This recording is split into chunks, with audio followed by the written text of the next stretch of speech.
Bismillahirrahmanirrahim. Assalamualaikum warahmatullahi wabarakatuh. Alhamdulillah, wassalatu wassalamu ala rasulillah. Nah, kali ini kita akan bedah sebuah kisah yang luar biasa. Ini bukan sekedar cerita tanya jawab biasa loh, tapi ini adalah sebuah masterclass, sebuah kelas paripurna tentang bagaimana cara kita seharusnya mengajar, dan yang lebih penting lagi, bagaimana kita seharusnya belajar. Oke, coba kita bayangkan dulu suasananya. Rasulullah Shallallahu Alaihi Wasallam lagi duduk-duduk santai bersama para sahabatnya di Madinah. Suasananya tenang, khusyuk, ya tipikal majelis ilmu yang penuh keberkahan. Tapi tiba-tiba dari antah berantah muncul seorang pria. Gak ada satupun yang kenal. Tentu saja kehadirannya langsung jadi pusat perhatian. Penampilannya ini, wah benar-benar mencolok. Bajunya itu putih bersih, sebersih-bersihnya, dan rambutnya hitam legam. Kelihatan rapi dan sempurna banget. Nah, disinilah letak keanehannya. Dia sama sekali nggak kelihatan seperti orang yang habis menempuh perjalanan jauh. Nggak ada debu, nggak ada tanda-tanda lelah. Tapi anehnya, kok nggak ada satupun penduduk Madinah yang kenal dia ya? Misterius banget kan? Tanpa basa-basi, pria ini langsung jalan menghampiri Nabi. Lalu duduk berhadapan, dekat sekali, sampai lutut mereka bersentuhan. Dari sini dimulailah sebuah dialog yang akan tercatat dalam sejarah. Pertanyaan pertamanya langsung ke inti, beritahu aku tentang Islam. Lalu Nabi pun menjelaskan Islam lewat 5 pilar amalan lahiriahnya. Inilah dia pilar-pilar pondasi Islam yang kita kenal. Tapi yang bikin para sahabat makin heran, setelah mendengar jawaban Nabi, orang asing ini justru berkata, "Engkau benar." Loh, kan dia yang bertanya. Kok dia juga yang membenarkan jawabannya? Para sahabat pasti saling pandang di situ. Bingung. Oke, lanjut ke pertanyaan kedua. Yang levelnya lebih dalam lagi.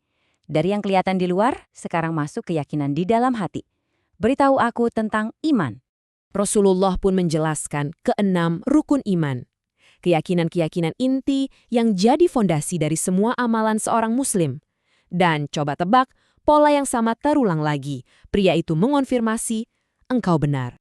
Sekarang kita sampai di puncaknya. Pertanyaan ketiga yang menyentuh level spiritualitas tertinggi.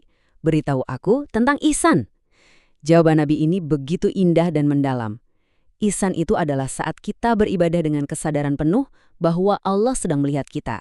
Setelah satu pertanyaan terakhir tentang tanda-tanda hari kiamat, pria misterius itu, ya gitu aja. Dia bangkit, lalu pergi tanpa jejak. Meninggalkan semua orang di sana dengan ribuan tanda tanya di kepala.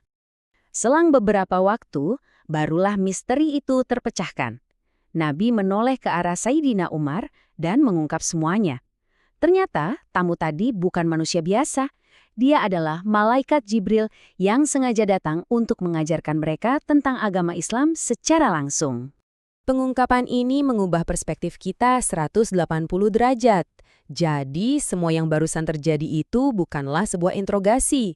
Itu adalah sebuah skenario pembelajaran yang dirancang dengan begitu sempurna, di mana Jibril memainkan dua peran sekaligus. Coba deh kita perhatikan, betapa cerdasnya metode ini. Jibril di sini berperan ganda. Sebagai pendidik, dia menggunakan pertanyaan untuk memandu alur pelajaran. Tapi sebagai penuntut ilmu, dia bertanya seolah-olah mewakili para sahabat untuk menegaskan dan memvalidasi ilmu itu bagi semua yang hadir. Jenius! Bahkan cara duduknya saja itu sudah jadi pelajaran tersendiri loh. Duduk begitu dekat, lutut bertemu lutut, itu adalah demonstrasi langsung adab menuntut ilmu. Ada rasa hormat pada guru, ada konsentrasi penuh, ada kerendahan hati, dan tentu saja ada interaksi yang aktif. Terus, apa relevansinya kisah yang terjadi 1400 tahun lalu ini buat kita sekarang?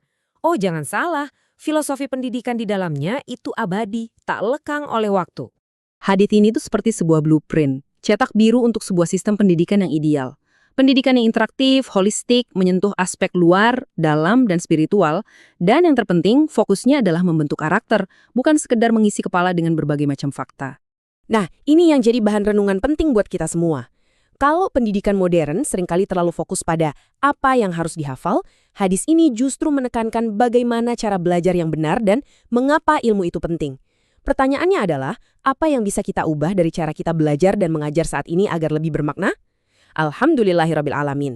Demikian pemaparan kita kali ini, semoga ada manfaat yang bisa kita ambil bersama. Wassalamualaikum warahmatullahi wabarakatuh.